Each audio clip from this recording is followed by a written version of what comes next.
This has been a good tournament so far. We've seen some really interesting games. We haven't had any super long games, but that's okay. I mean, all the games we played that we've seen have been really intense.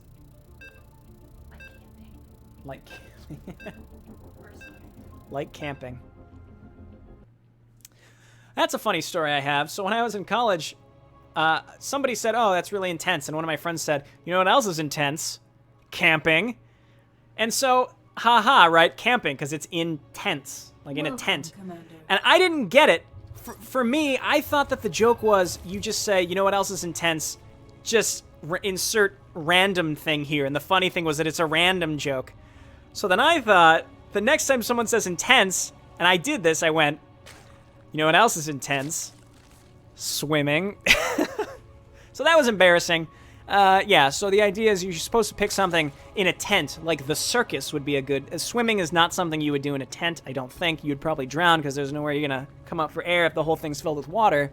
Anyway, in the upper right, YueY getting Swarm again. In the bottom left, we have Apocalypse getting Kala. Both of these players pulling out their best races. This is what you should expect from the finals. You should expect players pretty much playing the same types of races every time. You're going to play what you're most comfortable with for that fatty cash prize pool.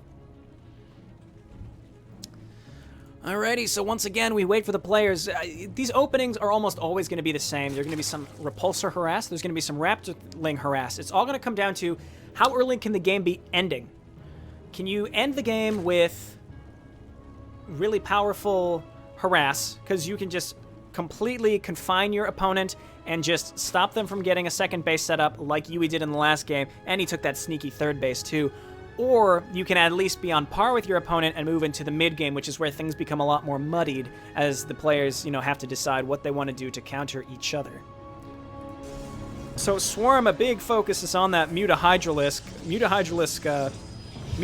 and we saw YueY has transitioned away from Hydralisk and into Mutalisk almost every game that he's played. One game, I believe, even came out with some Ultralisks, which are just crazy good. And, if you get that late in the game, you deserve to have a crazy good unit. That's kind of the idea of it being late game. If you can survive that long with the economy to afford it, then have at it. You should have it. And if your opponent can get that far as well, then we see some Colossi, some Archons, some Reavers coming out from the Kala Protoss. But, I don't know, maybe we'll see a game to get that far, maybe not. But either way, these games are pretty good. And just like I was saying last game, the early battles of these matches really decides a lot. They really decide so much just because, if you're kind of hooked into spending Terrazine on Raptorlings, if you're hooked into spending too much Terrazine on Repulsors are really, really good against Zerglings, but if you make too many of them, you could be hamstringing yourself for later in the game. So the early game is really intense and can have lasting repercussions later down the line. At the same time, most races, they've got those defensive Town Hall mechanics which can turn the tide and really have cause some comeback mechanics. And then you also have a lot of big AoE type spells from all the different types of races. I mean, eventually if you get to Ultralisk, you got that cleave damage. Disruptors are huge for Nerazim. They can make a big difference. Reavers, Colossi, if used correctly. Now, Apocalypse with that first Colossus could have done he did so much with it in the early game. Last game, he went right for it, too, which was awesome, but YueY was ready with those Mutalisks, exactly what he needed to do. Well, there's the early Repulsor, there's the fast metabolic boost, and Apocalypse, just like last game, getting a fast robotics bay. So he is walled in, so YueY should not be able to get in to see this. Granted, at the same time, there's places for Raptorlings to jump up, and they could see this eventually. So we do have an earlier expand for YueY, no expansion from Apocalypse. Again, Apocalypse generally doesn't take his expansion very, very quickly because he likes to put on that early pressure, and you can't afford to if you take a really fast expansion, I suppose, especially as Protoss. That 400 Nexus can be a little tricky. And I have a sneeze. It's brewing. Thank you. It hasn't happened yet. Excuse me. All right, we're back at it. Repulsor doing its best, and Repulsors are certainly at their best when there's no Zergling speed out. Now, once Zergling speed is out, I don't know if the Zerglings are going to be able to surround the Repulsor. Really good morph there. That Zergling may have been close to death, and YueY decided to put it in a Raptorling cocoon, which has kept it alive. And the Repulsor now getting sort of surrounded in the back, doing its best to get rid of some of these Zerglings. The Mend is up, though, and healing the Zerglings that are here. And that was a really nice placement, but like I was saying, in vanilla, that could have lasted really long and done more damage. But The hatchery with that mend ability has helped so much. Very similarly, you know, the Kala Protoss have their stasis ground, so all the different factions, they just have really, really good opportunities for a comeback when you're getting hit with really annoying early harass, that's for sure. Now the Mutalisks, in the past, Kala would have been able to deal with a little easier because stasis ground used to work against air as well and has recently been fixed. Not fixed, it depends on your viewpoint of it if you think that's a fix or if you think that's a big nerf. It's definitely a nerf, and I don't know. Summerloud thought it needed to be changed, and I think the way that Mutalisks clump up, if you could stasis 20 Mutalisks in the same place, oh, they're gone, and it kind of defeats the purpose of Mutalisks. That seems really powerful for one of these defensive mechanics, compared to something like Mend, you know, that, you know, just depends on how powerful these different things can be. Here's one Raptorling managing to get in the base, managing to scout things out. He sees everything, once again, seeing the robotics bay, knowing that a robo facility's coming out. Muscular augments now finishing for Hydralisks, and really, really fast aggression here by YueY, and Apocalypse did get some ground burned and took out some of these Hydralisks, but YueY wants to be really aggressive with his Hydralisks. We have a Stargate that started here for Apocalypse, so this time he's making his Colossus, but going to follow up and protect them with Corsairs. I almost feel like he's trying to bait YueY into making a Spire, but YueY has not taken the bait, and instead is going lots and lots of Hydralisks, which I feel like he should be a little careful of.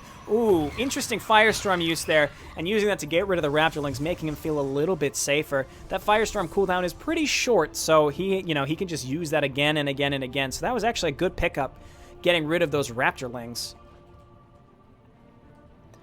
Alrighty, so this group here, these repulsors probably, I mean, they can push back Hydralisks because Hydralisks aren't armored. They're not light, but keep in mind, they can repulse everything except armored. So it's kind of an interesting way to tease out the information here. It's that it can push back enemies, but not armored units. It's not that it can only target light units. So that's interesting as well. More Raptorlings coming in right here. And no Spire. We have Groove Spines coming out. We have Gravitic Engine coming out for...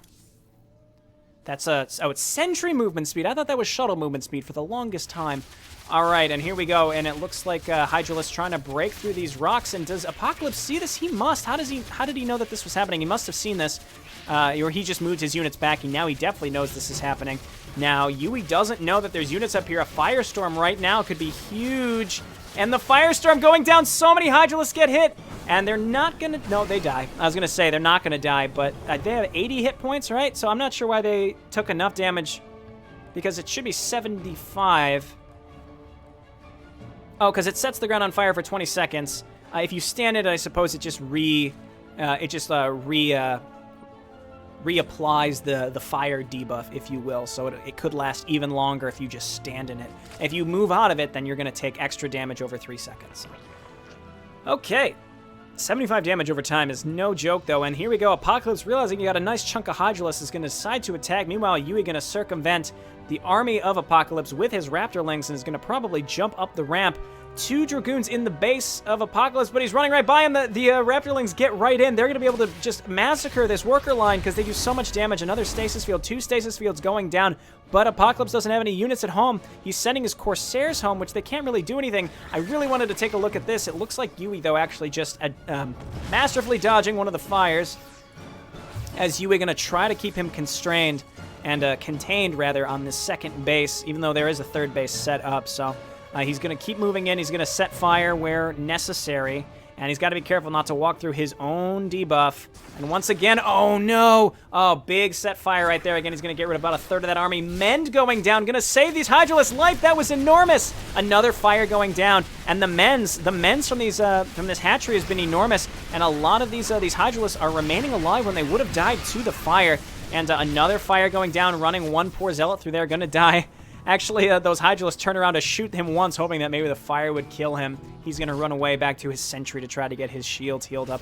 Really interesting, and that was going on. I didn't really have an opportunity to see what happened with those Raptorlings, but clearly they got cleaned up. It doesn't look like Apocalypse lost too much. Yeah, only 4 workers went down at most to that attack, so that went fine. This attack's still going. He changed his Hydralisks into the killer adaptation, which allows them to do extra damage versus armored, so that they're going to be very good against Dragoons for that very reason. The Zealots, though, in the front, though, will be quite helpful. You need those Zealots to protect you.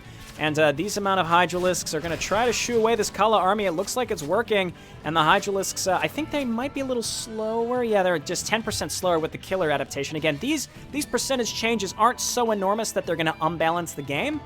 In my opinion, it just makes it so that as Swarm, you feel like you have a few more options. This is a good amount of Corsairs. 6 Corsairs can start just destroying these poor Overlords. This is big. That's 300 minerals plus all that supply for YueY. And now it looks like Apocalypse is hunting around for where the big Overlord get is. And here comes a large amount of Hydralisks and these Corsairs. They don't have Disruption Web, and it's not in the pipeline. We have a High Council. And now we have a High Council coming out for Apocalypse, which will allow him to get something. I don't actually know what that gets you as Kala. I mean, it lets you get into a Templar Archive eventually, but let's check what the upgrades are. Charge and Instant Return. That allows you to spend some money, and it will return your Zealots as Dragoons when they die, up to a certain amount, I think, which is very cool. 50-50, yeah. I like that a lot. I think there used to be a restriction on how many times you could do it, but now it's just any Zealot that dies, you could turn into a Dragoon for that 50 minerals, 50 gas, which is really neat. And these Corsairs are really keeping YueY boxed in at home. It's interesting how these players have sort of kept themselves kind of contained in their own respective bases, as now YueY has to react to this. Last game, YueY was the one with the Spire, but now he realizes he can't go Spire, instead going Ultralisk, Chitinous Plating coming up, and starting to get his ground armor as well. He has a Queen's Nest up, but the Queens will probably get killed by Corsairs. And and as the Overlords spawn, they're getting killed by the Corsairs. Oh, that sucks. That sucks so much. No Spore Colonies over here as more Overlords go down. Not quite supply block. Where is the big bank of Overlords? It's over here underneath Spore Crawlers, which is nice. And the Ultralisks are out. They're all in the Pigalisk adaptation. I could tell by how fast they were. They're faster, but you can get +2 armor if you turn them into Tarrasques, but they're significantly slower. So you might be able to kite them if they were Tarrasques, but they've got that extra 2 armor. A decent-sized Tier 1 and 2 force here for Apocalypse, waiting at home and using his Corsairs to just be annoying as hell. Does he have no Disruption Web still, but he is going for Psionic Storm and Charge. Leg enhancements, excuse me. Ah, it's not Charge. I didn't know this. For the longest time, I thought it was Charge. I guess Zealots just don't get Charge for Kala. It's just the old Citadel of Adun Zealot movement speed charge. 50% movement increase is pretty significant, though. Apocalypse moving across the map with a pretty decent-sized force. Probably want to shut down this 4th base of YueY that he may not have even known was there until now that he's seeing it. And a big difference that I notice here is that YueY is upgrading his units, and or at least he's trying to now.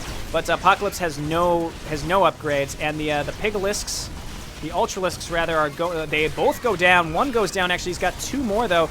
And that's a big deal. And these guys have, they have Burrow Charge. See, these things I never have seen Swarm get to late game to really understand what they were able to do. So it's cool to see this. We have Anabolic Synthesis. What can this do? Increases movement speed of Ultralisk. That's an old school Brood War upgrade. And I mean Brood War, not even StarCraft 1, but Brood War upgrade for Ultralisk that did not exist in StarCraft 1. It's hard to say who really came out on top in that engagement. Now we've got another Colossus for Apocalypse, and if he can get some good fire lit on the ground, I mean, his own Zealots could be in trouble. But this is what I'm talking about. As Kala, you want to be the one who starts these engagements. You want to be the one that lays fire on the ground, because it really seemed like that Ultralisk took less damage from the fire. Interesting. I wonder if it just does less to armored or something like that. But you want to be the one to lay down the fire. You don't want to have to use it in response to the enemy coming to attack you. Because if you have to do that, you are going to be in big trouble because you're probably going to light a bunch of your own stuff on fire. So like right now, it'd be dangerous to use Firestorm close to his units. But all those Hydralisks getting lit on fire. So many of them lit on fire. No Mend close by. Those Ultralisks are just right in the middle of everything. More fire going down. And this Colossus is doing its best. It got rid of a decent chunk of Hydralisks, but the Ultralisks are just smashing through. Another fire going down. All the Hydralisks getting lit aflame. So many going down as the Colossus runs away. He's going to run down the cliff and escape. The Hydralisks might be able to catch up, but these Ultralisks are just nuts with how much damage they can do. He's leaving them in Pigalisk form so he can get close for a Burrow Charge. Going for the Colossus. The Colossus goes down.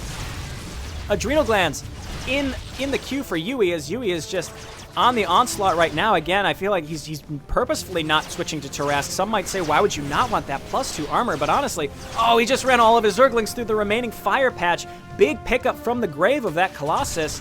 And this amount of Ultralisks, there's 3, but they're kind of low health, and we'll see if Apocalypse can hold on. He can always stasis these guys to hold on just a little bit more, but YueY wants to hold on to his advantage. He is just going to stream in with more and more Zerglings, as Apocalypse is going to make Zealots at home and one more Colossus. If this Colossus can finish, it can really turn the tides for him, but unfortunately his 3rd base goes down, while YueY has a 3rd and a 4th base up. If we look at the income, big difference there, really big difference there, with YueY in the lead with a big Harvester advantage as well.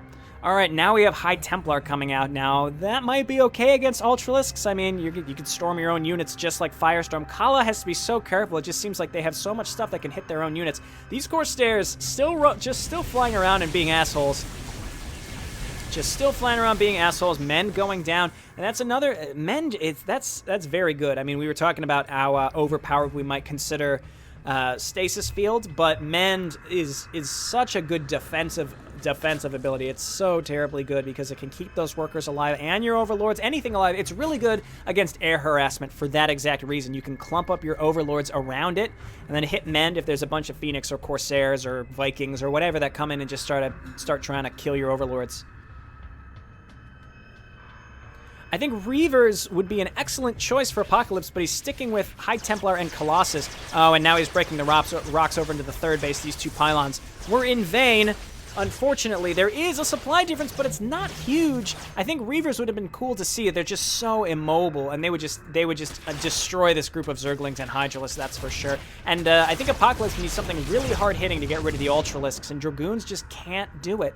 They just can't do it. I still haven't really quite noticed, though, do the Ultralisks do cleave damage, or are they like their Brood War counterparts and just do single target? I feel like they probably do cleave damage, but I'm just not sure.